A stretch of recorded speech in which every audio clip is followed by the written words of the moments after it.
What's up guys, welcome back to the Street YouTube channel. Another week, another refereeing disaster class. Well, obviously there had been some very disappointing decisions in game week 1 and it seems to have carried itself over to game week 2. There's dubious decisions in both the Spurs United game and the Liverpool Bournemouth game, but we'll talk more about them as we get into today's video.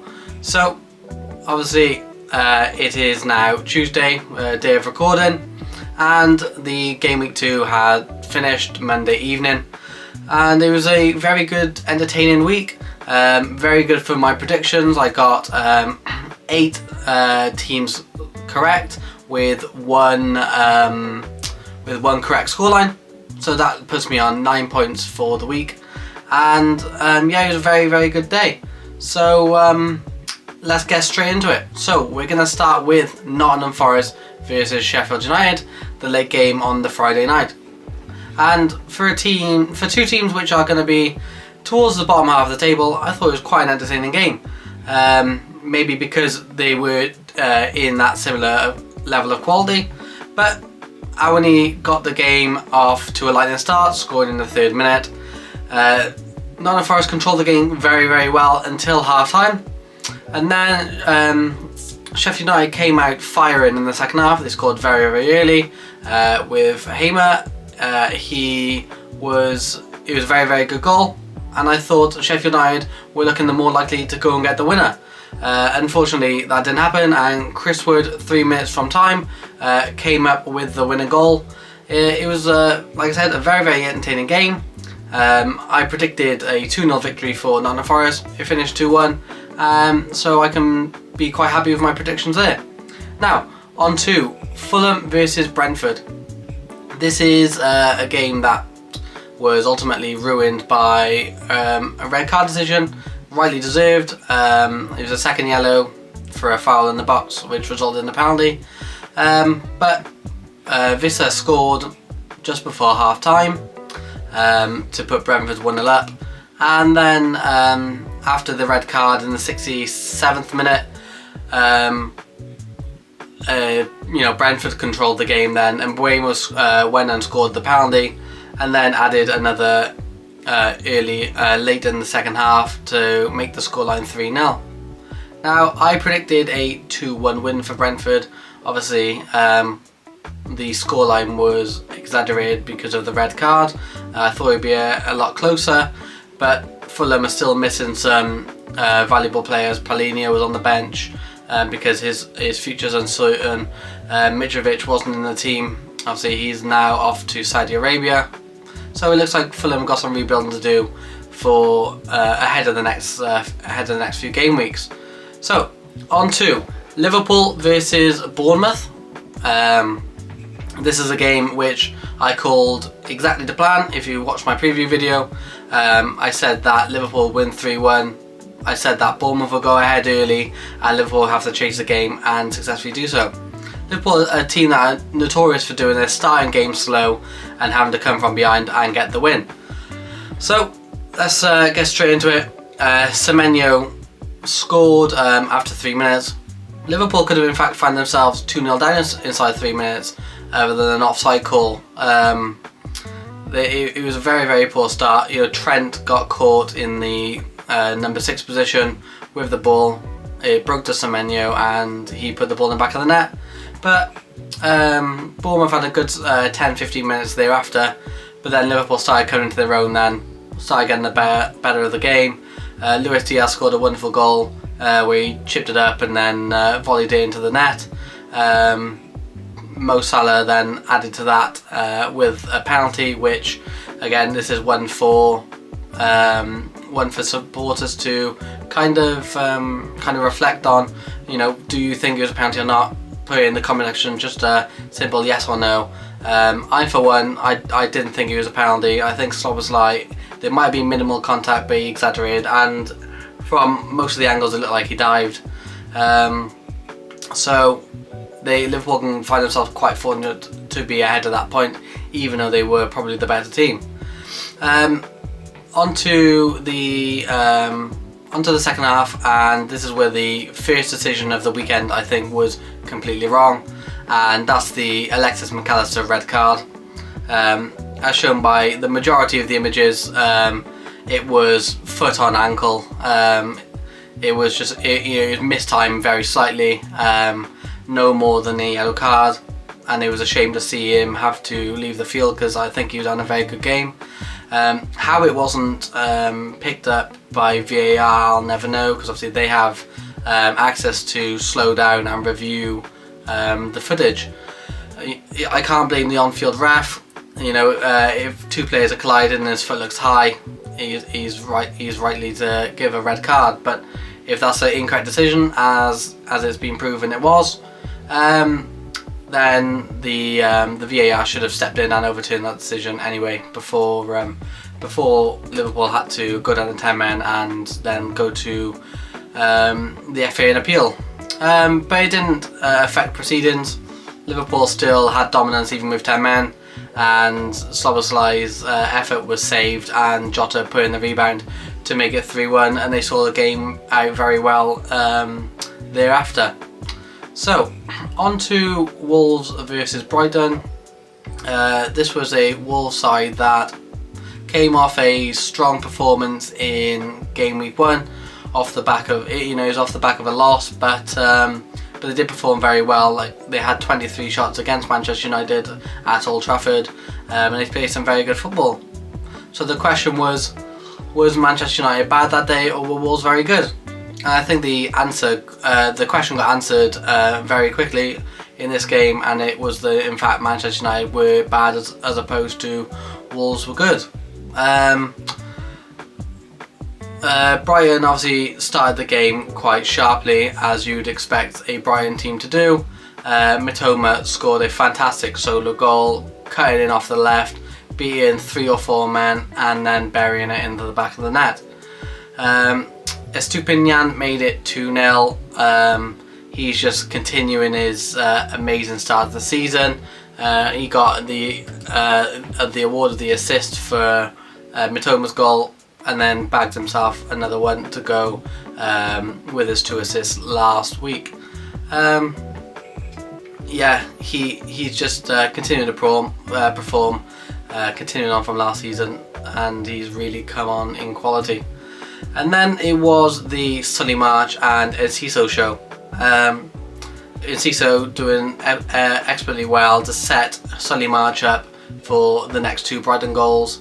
None of the finishes were very difficult for March, but that's the quality that Enciso possesses, that he's able to put on a plate for Solly March to bury them into the back of the net. That made it 4-0, and then Hwang Hee-chan got a consolation for Wolves then to make it 4-1, which was a shame for my FPL, having both Steele and Estupinian. So all in all, it was a very entertaining game. Wolves ultimately frustrated, as shown by the red card towards the end of the game for Mateus Nunes. It sparked some sort of, I'd like to say, a brawl. But Brighton really showed their quality, and it shows that they've stepped up again, even though they've lost 2 very creative players in Moses Caicedo and Alexis McAllister. So obviously they can have no problems going through the season. They've performed very well in 2 games, scoring 8 goals in 2 games, and now find themselves top of the Premier League. Right, on to the evening kickoff on the Saturday, and that saw Tottenham versus Manchester United. Again, we had the confirmation earlier, was it Wolves good or Manchester United bad? And this is another example of it being Manchester United bad. They had the much better of the opportunities in the first half and didn't put any of them away, most notably Bruno Fernandes's free header 6 yards out, which he ballooned over the bar. It's a very poor effort. You've got to be hitting the target at least from that sort of position with no pressure around you, and Tottenham ultimately made them pay. Pape Sarr, which was for me man of the match, he played excellent in this game. Find himself in the right place at the right time to smacked the ball into the roof net for the first goal, and then Ben Davies then had a shot then in the 82nd minute, which got deflected into his own net by Lisandro Martinez. So that, you know, it caps off a mixed week for Manchester United. They started well against Wolves on Monday and ended poorly against Spurs. They will then have, obviously, they'll have to be at their best now to beat Nottingham Forest. I expect them to do so. I expect there to be a backlash after this result, but we'll get more into that into the Game Week 3 preview video when that comes out on Thursday. So, on to the last game on the Saturday, and that was Manchester City versus Newcastle, the blockbuster game of the weekend, which saw two very informed teams, both laden with cash, go up against each other early on in the Premier League season, and it was quite a lacklustre affair. There was many shots, not that many on target. Newcastle with the 7 shots and the 1 on target. I thought they could be a bit more potent against a Manchester City team which is missing 1 or 2 key figures, notably Kevin De Bruyne, and then Manchester City as well. But I suppose that is 2 great defences against each other. You know, Newcastle conceded the least goals in the league last season, and then as well as Manchester City, we all know how good their defence is. The only goal of the game came from a great strike from Julian Alvarez, which meant Erling Haaland's first blank of the season. I know many people would have captained him in the FPL, so if you didn't and you took that risk and chose somebody else, then that risk would have most likely have paid off, unless you obviously chose somebody who didn't score. But like I said, the game ended 1-0. I predicted a 2-2 draw, and obviously I was way off the mark on this one. But I thought there would have been goals last season in the it wasn't the home fixture, but in one of the fixtures it was ended in a 3-3 draw. That was at St James's Park. I thought there would have been goals, but you know, it's early on in the season. There was injuries to the Man City team, so ultimately a good 3 points for Manchester City against a Newcastle team whose fixtures doesn't get any easier. They got Liverpool now at St James's Park, and they will be looking for a reaction next game week. Now on to Aston Villa versus Everton. This was one of my bankers of the weekend. I thought Aston Villa had to have a reaction against Everton, considering how badly they were beaten against Newcastle, and that reaction came. I didn't know if Calvert-Lewin was going to start this game. He was fit to start, but ultimately went off with I think a fractured cheekbone after a collision with one of the Aston Villa defenders. So that's going to be him out for a while, and I really do struggle for Everton now. It looks like if they don't bring in some sort of a number 9 to replace Calvert-Lewin and then maybe support him when he does come back, it could be a really difficult season for Everton. What looked to be a bright start against Fulham, they looked the better team, and obviously they were on the wrong end of the defeat there. But yeah, Aston Villa played incredibly well. John McGinn got them off to a very good start after the 18th minute. That was followed by a penalty by Douglas Luiz, and then further goals then by Leon Bailey and Duran. You know, nothing to say about Everton. They were very, very poor, and Aston Villa were well-deserved winners 4-0. I predicted 3-1, so I get the 1 point for that one. On to the last game on the Sunday, and that is West Ham versus Chelsea. This was one of the games that shocked me. West Ham, I thought, wasn't the best against Bournemouth. They were unlucky not to win, but I don't think they were at their absolute best, which made me worry where they're going to see games out. My God, did they see this game out? They had the perfect strategy against Chelsea.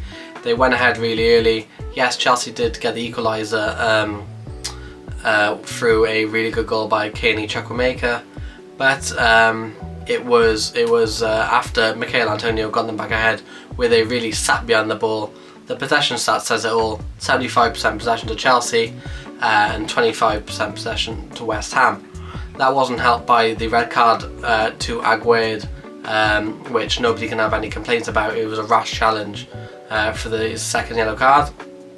But they did very well to put the 10 men behind the ball and then see the game out, and they ultimately got another penalty with Saicedo's missed time challenge in the 94th, 95th minute, which Lucas Paqueta scored to make it 3-1. I predicted a 1-0 Chelsea win. Like I said, I thought Chelsea would see this game out scrappily, but I thought they would get the 3 points. But that wasn't the case, and West Ham went and won this game, which is good for them, and I guess the season starting on the right track after a difficult campaign last season. On to the last game of the weekend then, and that saw Crystal Palace against Arsenal. My God, were Arsenal hanging on at the end of this one. It was quite a cagey affair. It was really, really even. Both teams, I think, lacked that cutting edge. It showed with Crystal Palace. They only had 2 shots on target, and Arsenal with only the 3, and one of them coming from Martin Odegaard, who ultimately got the winning goal. But unfortunately, there was a red card for Tomiyasu, which made the game incredibly interesting and made the last 25 minutes, half an hour, very uncomfortable for Arsenal. Crystal Palace came on strong. Arsenal did hold out very well, which they did against Nottingham Forest in Game Week 1. So one thing I will ask anyone who's watching this, is this a case of Arsenal, would you want to see this way of playing with the grinding out victories? Is it a case of them not quite performing well because these are teams that they should come to be beat? Or is it a sign that they could be champions where they are seeing out games where they're not playing that well? Time will tell. In 2 game weeks they do have Manchester United at the Emirates, and that'll be a tough test for Arsenal, because even though Manchester aren't playing well, they do possess the ability to get a result at the Emirates, as seen in the past. So that's the end of these predictions. I ended up on 9 points from 9 games. Obviously, Luton v Burnley was postponed, I think, due to Kenilworth Road not being ready.